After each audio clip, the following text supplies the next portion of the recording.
Welcome to The Critique. Today we are looking at a video monologue analyzing the political and cultural response to the events of October 7th, detailing the speaker's personal ideological shift from atheism to conservatism. Let's get right into The monologue's impact is diluted by a wandering narrative structure that conflates unrelated domestic issues with the primary regarding Israel and... This was the first major friction point for me. You start watching this, and initially the speaker really hooks you. He has this very raw, visceral intensity. He talks about reading Douglas Murray's Democracies and Death Cults, which I assume is The War on the West or maybe The Strange Death of Europe, but he calls it Democracies and Death Cults. Right. And he describes being just emotionally wrecked by it. You really feel his pain. But then, without any warning, the car just goes completely off the road. It's not just off the road, it's in a completely different county. Exactly. We go from the existential horror of terrorism to a sudden, really heated critique of U.S. domestic racial politics.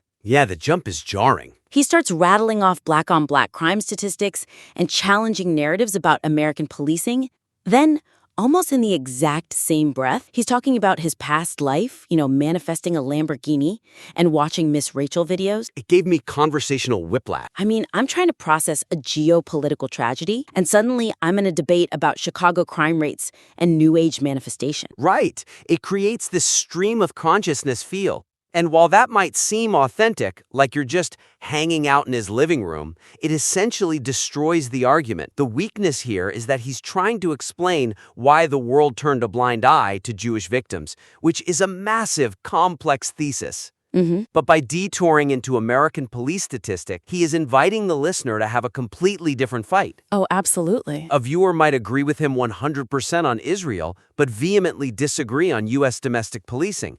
The moment he brings that up, he loses half the room. It's a massive distraction. It's basically a tree that has fallen across the road, blocking the path to the actual point. The inclusion of these sidebars, like the men in Daddy's belly comment, the Miss Rachel stuff, it muddies the water. It makes you ask what the video is even about. Exactly. Is this a video about anti-Semitism, or is it just a catch-all airing of grievances about everything he finds annoying in modern culture? Precisely. So the suggestion here is to impose strict structural discipline by adopting a funnel structure. A funnel structure? I like that. Yeah. Currently, the script is scattershot. A funnel guides the listener down a specific, inevitable path. You start wide with the specific event, October 7th. You narrow it down to the cultural reaction, the silence of the left, and you conclude at the spout with the root cause, the ideology. That forces every sentence to earn its keep. If a sentence doesn't push the listener down that spout, it just gets cut. Exact. So let's look at some concrete examples of how to do that. First,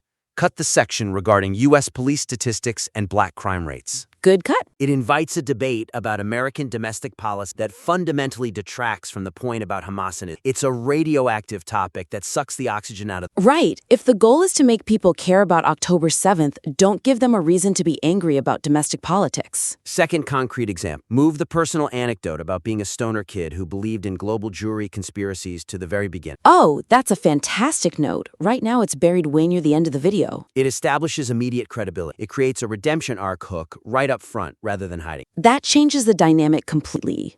If he opens with, "I used to be an anti-Semitic stoner kid and here is how I was wrong," I am immediately leaning in. It tells the audience, I am not judging you. I used to be you. It builds instant ethos. And for a final concrete example on structure, group the curriculum arguments together. Early on, he mentions needing a full-blown study of this event, like the Civil War or American Revolution, but then he just drops the thread. Yeah, he drifts off into spiritual warfare immediately after. Right. He should return to the curriculum concept at the very end as the solution, making it the structural pillar that holds the piece together. That makes perfect sense. Moving on, the use of polarizing in-group vocabulary actively alienates the specific audience the speaker claims he wants to wake up.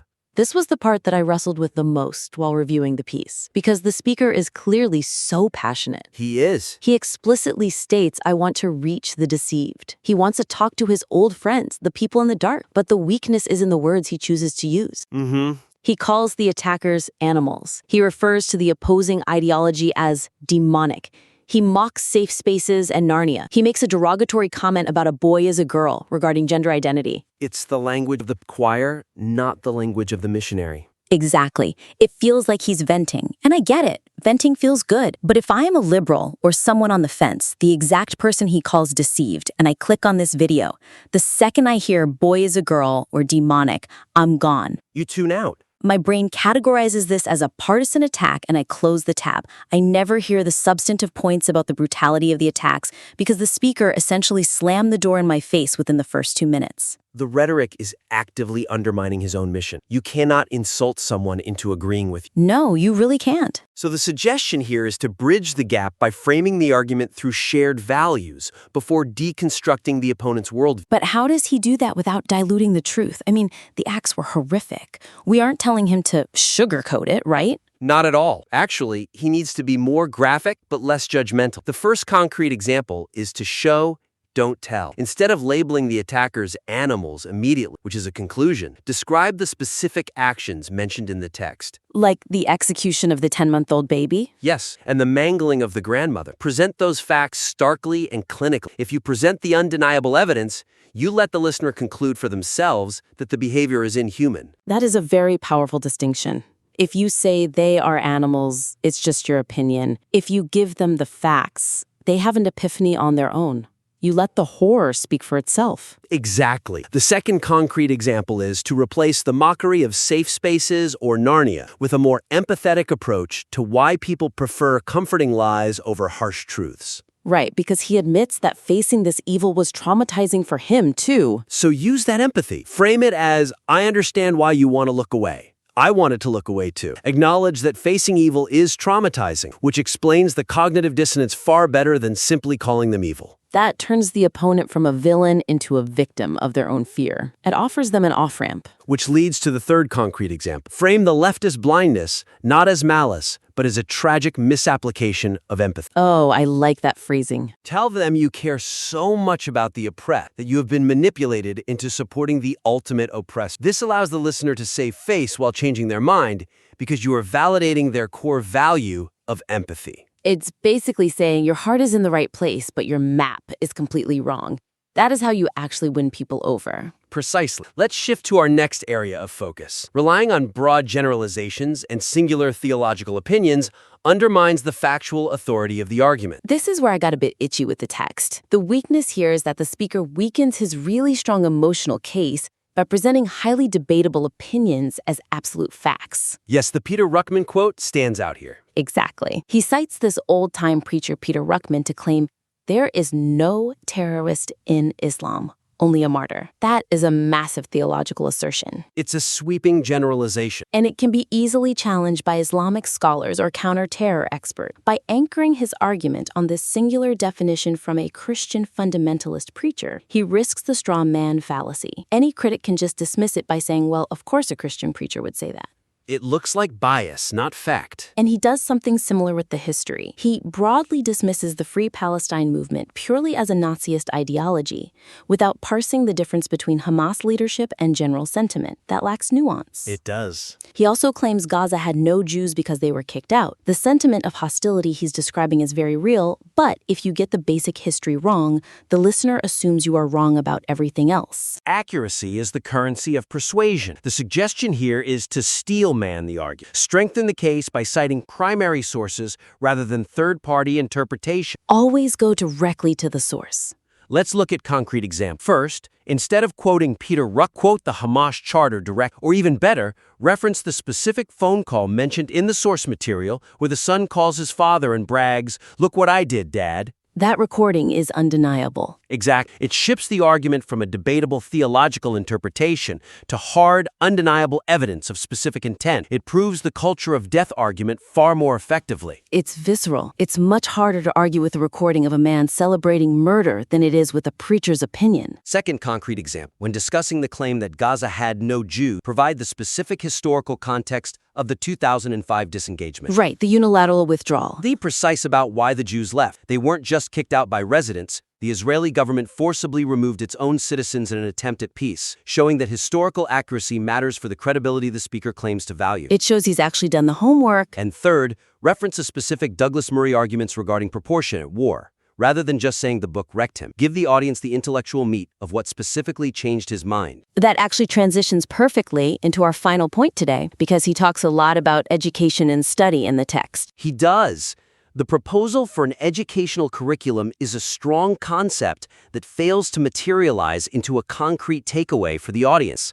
This was genuinely the most frustrating part for me, purely because the setup is so excellent. The weakness is that he's clearly passionate about education. He compares the need to study October 7th to studying the American Revolution or the Civil War. Right, he says we need a full-blown study. I am nodding along, I am ready to take notes, and then the video just ends without giving the audience the tools to actually start that curriculum. He identifies the hunger but refuses to serve the meal. Exactly. He drifts into this spiritual call for deliverance and mentions reading The Devil and Karl Marx and Common Sense, but the connection between those texts and the specific events of October 7th is incredibly loose. It loses focus. The ending basically becomes a buy me a coffee pitch rather than a real mobilization of knowledge.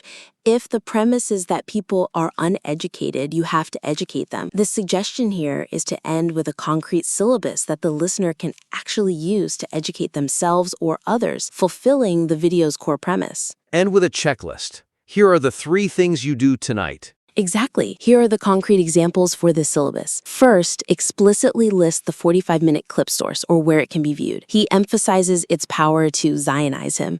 If it's that powerful, tell the audience exactly how to access it or point them to a similar raw footage archive. Don't just say I saw it. Say, go here, watch this, dare yourself to look. Second concrete example, create a clear, actionable call to action. Tell them, read these 3 specific chapters of Douglas Murray, watch this specific documentary on the 2005 withdrawal, and ask this one question to your friend. Give them a roadmap. That turns a passive viewer into an active participant. It gives them a mission. And finally, tie the spiritual conclusion back to the bomb shelter metaphor. Oh, I loved that metaphor in the text. Early on, the speaker notes he never needed a physical bomb shelter. Use that as a metaphor for intellectual defense. The curriculum is the bomb shelter for the mind against propaganda. That is brilliant. It ties the opening hook directly to the closing solution. It brings the narrative full circle and answers the question of why they need to study in the first place, because you need to build your shelter. It makes the whole piece feel structurally complete. Let's recap the main points of our critique today. We have 4 major actionable suggestions for the rewrite. First, tighten the narrative funnel. Remove the domestic policy tangents and focus strictly on the progression from the event to the cultural reaction to the root cause. Second, neutralize the vocabulary to persuade the deceived rather than attacking them. Drop terms like animals and demonic. Describe the actions clinically and validate the empathy of your audience. Third, bolster credibility by citing primary sources over preachers. Use the Hamas charter and the phone call transcripts and ensure historical events like the 2005 disengagement are framed accurately. And fourth, convert that abstract curriculum idea into a tangible resource list. Give the audience a concrete syllabus and tie it back to the bomb shelter metaphor as a form of intellectual defense. We highly encourage the listener to refine this script. You have a very powerful story of personal transformation that can build a bridge for others. Implement these structural changes, focus your arguments, and we invite you to submit the next iteration for more feedback. The potential here is massive. I really look forward to seeing the next draft. That wraps up our feedback for today. Thank you for joining us for this critique.